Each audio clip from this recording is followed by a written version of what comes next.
بسم اللہ الرحمن الرحیم۔ اسلامی تاریخ۔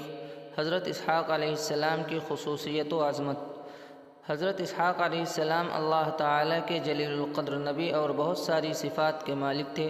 قرآن کریم نے ان کی نیکی و شرافت، نبوت و رحمت اور بلندی و عظمت کی شہادت دی ہے۔ انہیں یہ فضیلت و خصوصیت حاصل ہے کہ بنی اسرائیل کے سارے انبیاء انہی کے نسل سے ہیں۔ تاریخ سے معلوم ہوتا ہے کہ تقریباً 3500 انبیاء ان کی نسل میں پیدا ہوئے۔ اس کے ساتھ مسجد اقصی جیسی عظیم الشان مسجد کی تعمیر کا شرف بھی انہی کو حاصل ہے۔ اللہ تعالیٰ نے ان کے فضل و کمال کا تذکرہ کرتے ہوئے فرمایا، ہم نے حضرت ابراہیم علیہ السلام کو حضرت اسحاق علیہ السلام کی ولادت کی بشارت دی ہے کہ وہ نبی نیک بندوں میں ہوں گے، اور ہم نے ان پر اور اسحاق پر برکتیں نازل فرمائیں۔ ان کی پیدائش سرزمین عراق میں ہوئی، مگر پوری زندگی ملک شام میں رہے اور 160 سال یا 180 سال کی عمر میں وفات پائی اور اپنے والد محترم کی برابر میں مدینۃ الخلیل میں دفن ہوئے۔ حضور صلی اللہ علیہ وسلم کا معجزہ، حضرت فاطمہ رضی اللہ عنہا کے چہرے کا روشن ہو جانا۔ ایک مرتبہ حضرت فاطمہ رضی اللہ عنہا آپ صلی اللہ علیہ وسلم کے پاس تشریف لائیں اور بھوک کی وجہ سے ان کا چہرہ پیلا ہو رہا تھا۔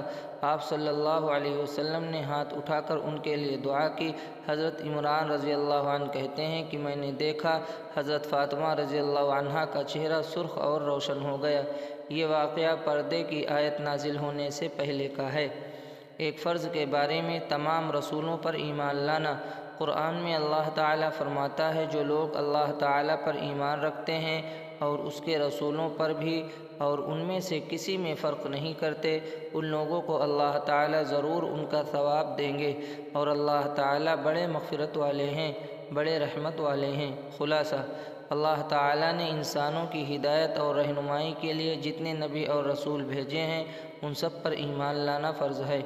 ایک سنت کے بارے میں قناعت اور صبر حاصل کرنے کی دعا۔ رسول اللہ صلی اللہ علیہ وسلم قناعت کے لیے یہ دعا فرماتے، اللہم قنعنی بما رزقتنی وبارک لی فیہ۔ ترجمہ: اے اللہ، تو نے جو رزق مجھے دیا ہے اس پر صبر و قناعت عطا فرما اور ان میں میرے لیے برکت عطا فرما۔